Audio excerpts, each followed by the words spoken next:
அப்ப தூக்கத்துல நம்மளுக்கு மனம் அடங்கியிருக்கு, மனம் ஒடுங்கியிருக்கு, ஆனா வேறொரு அறுக்கப்படலை. அதனாலதான் கண் விழிச்ச பிறகு மீண்டும் வெளியே வருது. இப்படியே வந்து போயிட்டு இருக்கு தவிர அது முழுமையாக வேறோ அறுக்கல. ஆனா நாம் ஞானப்பிதா வேறொரு அறுக்குன்னு சொல்லியிருக்காரு. அப்ப நம்ம அந்த மார்க்கத்தை கண்டு அறிய வேண்டும். அதான் டெக்னிக், வித்தை. அதான் வித்தை. அதுக்குதான் சித்த வித்தை. சித் என்ற அறிவு மனமாக வெளிப்பட்டிருக்கு. இந்த மனம் அறிவிலும் தான் வெளிப்பட்டது என்பது அதுக்கு ஒரு தெளிவு புரிதல் வரணும். அதுக்கு ஒரு தெளிவு புரிதல் வரணும்.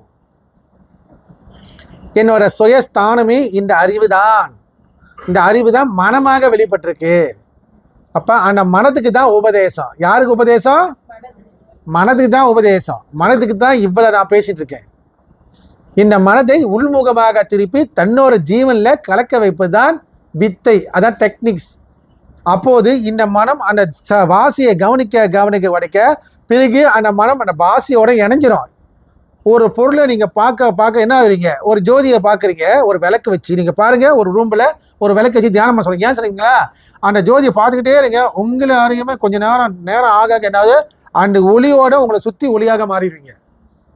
ஆமா இல்லையா? சுத்தி இருக்க சூழ்நிலை எல்லாம் மறந்துடுவீங்க. நீங்களே அந்த ஒளியாக பிரகாசிக்கிற மாதிரி இருக்கும். அதுதான் இந்த ஒளி தியானம் சொல்லுவாங்க. ஒளியை கண்டு தியானம் பண்ற. அதுக்கு எது கேட்டீங்களா? மனம் ஒரு நிலைப்பாட்டுக்கு நின்றுடும்.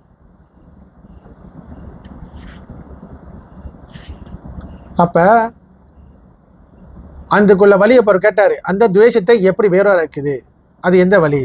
அது என்னங்க? சதா காலம் மனம் உள்முகமாக அந்த வாசியை கவனிச்சுக்கிட்டு இருக்கணும். அந்த வாசி எங்கென்று உற்பத்தி ஆகுதோ அந்த புருவ மையத்திலே கவனத்தை வைக்கணும். அந்த புருவ மையத்திலே கவனத்தை வைக்கணும். அப்ப அதுக்கு உபதேசம் என்பது வழியில நாங்க ஞானப்பிதா நமக்கு உபதேசம் பண்ணியிருக்காரு. அந்த வித்தை சரிவர நம்ம மூல பயிற்சி பண்ணணும். பயிற்சி பண்ணாதான் மனதுக்கு அதோட பழக்கத்துக்கு உண்டாகணும், சிநேகத்தை உண்டாக்கணும். எது? மனம் இப்ப எங்க போய் சிநேகம் பண்ணிட்டு இருக்கு? வெளியே. மனம் யாருக்கிட்ட நட்பு வச்சிருக்கு? இப்போதுக்கு வெளி உலகத்துல. ஆமா தானே? வெளியே உலகத்துல நட்பு வச்சிருக்கு. காடி, வீடு, வாசல், பொண்ணு, பொருள் எல்லாம் இப்படிதான். மனம், பிள்ளை எல்லாம் இதோட ஸ்நேகம் வச்சிருக்கு. ஆனா இந்த இடத்துல பிதா என்ன பண்ணிட்டாரு? இந்த ஸ்நேகத்தை, அங்க வைக்கிற ஸ்நேகத்தை இந்த மனதை உள்முகமாக திருப்பி தன்னோட ஜீவன், நீ இல்லைன்னா இங்க எதுவுமே இல்லை. அப்போ உன் ஜீவனை முதல் நேசி, உன் ஜீவனை ஸ்நேகி, உன் ஜீவனோட நட்பு கொண்டாடு. அதுக்குதான் டெக்னிக், வித்தை. அதுக்குதான் வித்தை. அப்ப அந்த வாசி பயிற்சியை உங்களுக்கு உபதேசம் பண்ணி பயிற்சி பண்ணி அந்த மனதுக்கும் அந்த வாசிக்கும் ஒரு உறவே உண்டாகணும். சதா அந்த மனத்துக்கு எங்க போனாலும் அந்த வாசி ஒரு எண்ணம் வரணும். இப்ப நம்ம எங்க வேலைக்கு போனாலும் நம்ம வீட்டில் ஒரு மனைவி நினைக்க மாட்டோமா? நம்ம பிள்ளைய நினைக்க மாட்டோமா? சாப்பிட்டாங்களா இல்லையா? வேலைக்கு போனாங்களா இல்லையா? பிள்ளைங்க ஸ்கூலுக்கு போச்சா இல்லையா? பிள்ளைங்க என்ன பண்ணுது? எது இருக்கா இல்லையா? அந்த மனநிலை. அந்த மாதிரி இந்த மனதுக்கு தன்னோட ஜீவன் மேல நட்பை உருவாக்கணும், ஸ்நேகத்தை உண்டாக்கணும். அப்ப சதா ஸ்நேகத்தை உண்டாக்கிட்டா நீ எங்க இருந்தாலும் உன் மனம் எங்க இருக்கா? உன் வாசியோட உணர்விலே இருக்கும். இப்படி உருவாக என்ன ஆகும்? இந்த மனம் எங்கப்பட்டது? இந்த வாசி என்பது குதிரை. நான் சொல்லுவேன் எப்பொழுதுமே, வாசி என்பது குதிரை. ஞானிங்க சித்தரை சொல்லுவாங்க. அது ஓடிட்டு தானே இருக்கு. அந்த குதிரை மேல ஏறி நட்பானா என்ன ஆகும்? அதை நம்ம எத்தி உதைக்குமா? உதைக்காது. அந்த மனம் முதல்ல எத்தி உதைக்கும். முதல்ல பயிற்சி பண்றப்ப எத்தி உதைக்கும். செம்ம எத்து வாங்குவீங்க.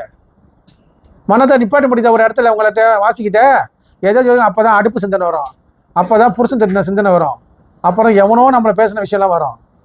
அவ்வளோ பாடுபடுறா இருக்கு. ஏன்னா அந்த ஸ்நேகம் வர வரைக்கும். ஆனால் காலப்போக்கில் இந்த ஸ்நேகம் வர வர வர என்ன ஆகும்? நட்பு உண்டாயிரும். நட்பு உண்டாயிரும். தாராமல் என் குதிரை மேலே எப்படி ஏறினாலும் அது கண்டுக்காது. அது உங்களை உபாதை கொடுக்காது. அப்போ அந்த மனமாகப்பட்டதை வாசி மேலே ஏறி உட்கார பழக்கணும்.